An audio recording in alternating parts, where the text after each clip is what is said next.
You guys, welcome to Sick of Pricks, a type 2 diabetes podcast. I'm Mary, your diabetes bestie. And today's episode might hit a little close to home because we're talking about denial. This is a topic that I have a close personal relationship with because I lived in denial for a good 5 years after my diagnosis, but it's not the kind of denial that many people think. When you hear the word denial, you think they're completely ignoring it. But my denial didn't look like that. My denial was subtle. It was pretending that I was caring, but really in my gut, knowing that I wasn't really doing a damn thing to help myself. It was, I'll start again on Monday. I'll renew my prescription and then proceed not to take it. My denial was very quiet. It was not the kind where you're screaming, I don't have diabetes, leave me alone. It was the version of denial that looks like you're doing just enough to look like you're managing things, but inside you're like checked out, exhausted, avoiding. This episode is for anyone who's ever thought, it's not that bad yet. I know what to do, I'm just not doing it. Oh my gosh, how many times have I heard that? Have I said that myself? If that's you, you're not alone. And you're not lazy or broken or hopeless. Let's talk about what denial really looks like, why we stay there, and what finally helped me claw my way out of it. So, here's the honest truth. Denial wears disguises. We think denial looks like full-on rebellion, but for me, it looked like I mentioned, ordering my meds and then not taking them. Filling out this makes me laugh because I do it all the time and I still am guilty of this. Filling out my food tracker on Monday and then giving up by Tuesday. Honestly, sometimes it would just be Monday morning breakfast and then nothing. And then Tuesday morning breakfast and then nothing. And then Wednesday morning breakfast and then nothing. Sometimes I would just skip checking my blood sugar. Not because I was too busy, not because I forgot, but because I just didn't want to. I didn't want to see the number. I didn't want to acknowledge it.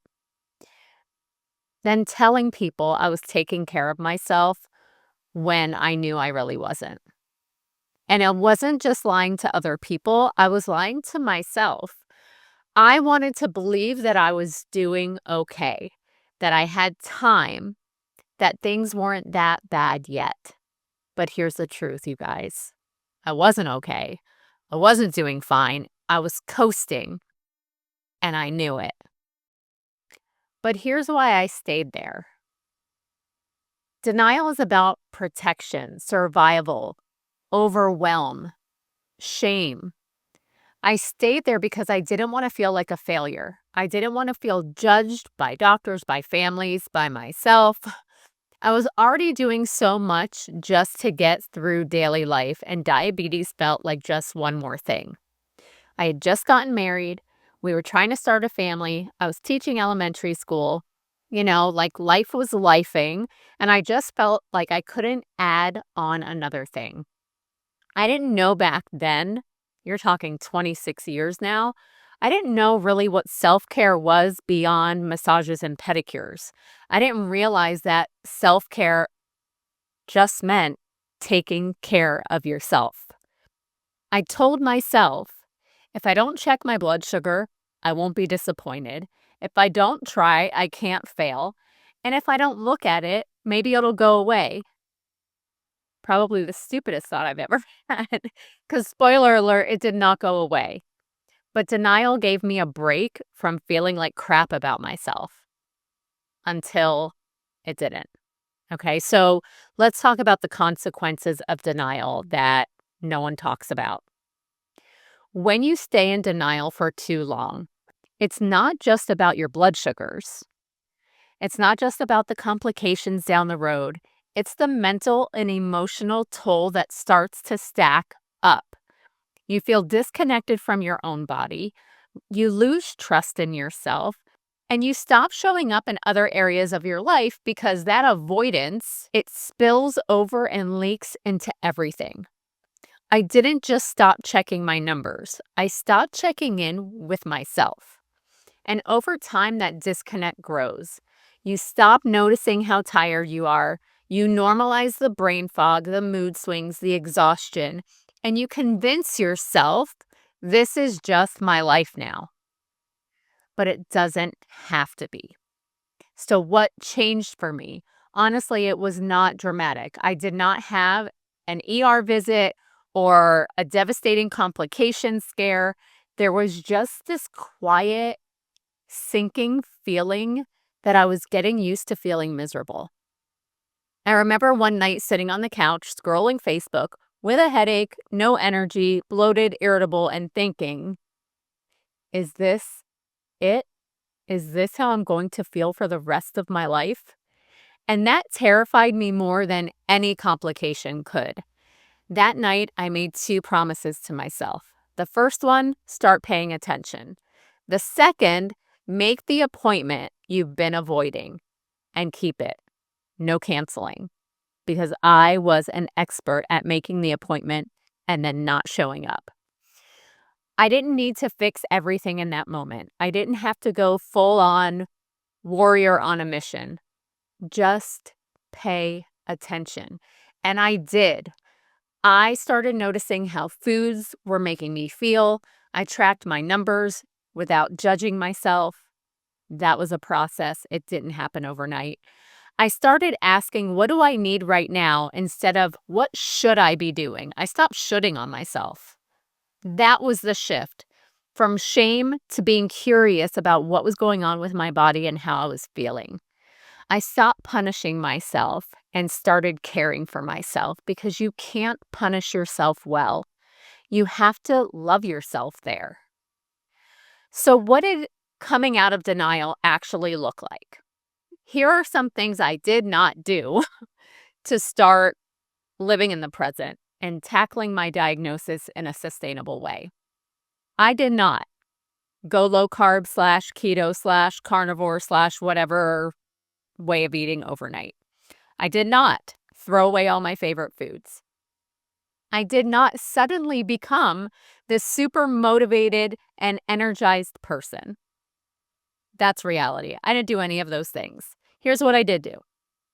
I took my meds every day for a week. I checked my blood sugar in the morning, even if I was quote unquote bad the night before.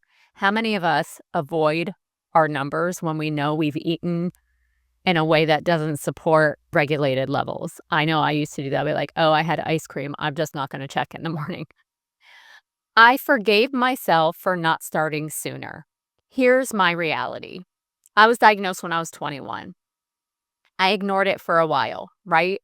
And when I finally faced it, I had to come to terms with the fact that I lost years of my health because I chose to live in that denial phase. Okay. And I had to forgive myself for that. That part's not easy, guys. It really is like a shoulda, woulda, coulda thing. And there's nothing I can do about it. I can't get back those lost years. All I can do is wake up every day with the intention of paying attention. Coming out of denial can feel awkward. It is certainly humbling. It's uncomfortable, but it's also empowering because when you stop avoiding yourself, you get to meet yourself again. You get to rebuild that trust with yourself, with your body, and you get to decide what the next chapter of your story looks like. So here's what helped me most for coming out of denial and some tips and habits that you can incorporate today to help you take the next step forward. Find one anchor habit. Pick one thing that you can commit to no matter what. Mine was taking my meds every morning. That became the proof that I was showing up. I could look in my pill case and say, hey, you're here, you're present. Pat myself on the back. Okay? Pick one habit that you can do no matter what. Number 2, create a no shame zone. Whether it's a notebook, a friend, an online support community, or a podcast like this one, Find yourself a space where you can tell the truth without fear, because denial thrives in silence. If you are looking for an online community, check out the show notes. All of my links are there. We have a women's group and a men's group. Please join us. No judgment zone. Number 3, ask yourself, what's the next right step? Not the perfect step, not the all-in plan, just the next thing. Check your numbers, book your appointment, drink the water, take the walk. Show yourself that you can trust yourself again. This next one's a biggie because as a coach, it's what I hear most often, okay? Stop waiting to be ready. You don't have to be ready. You just have to be willing. Start where you are, even if it's messy, especially when it's messy. You just have to start, okay? You don't need the perfect time because, spoiler alert, there is no perfect time. There's just right now. Because if you keep waiting, you're going to be waiting forever. And my last tip is to celebrate the heck out of the small wins. Got through the day without skipping your meds? Pat on the back. Gold star for you.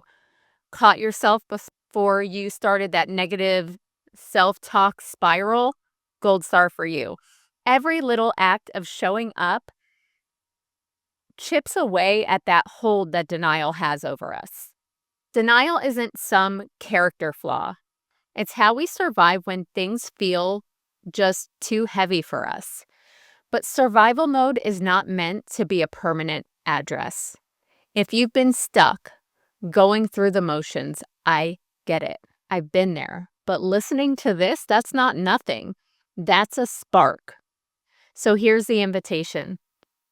Don't wait for the perfect plan. Don't wait to be ready.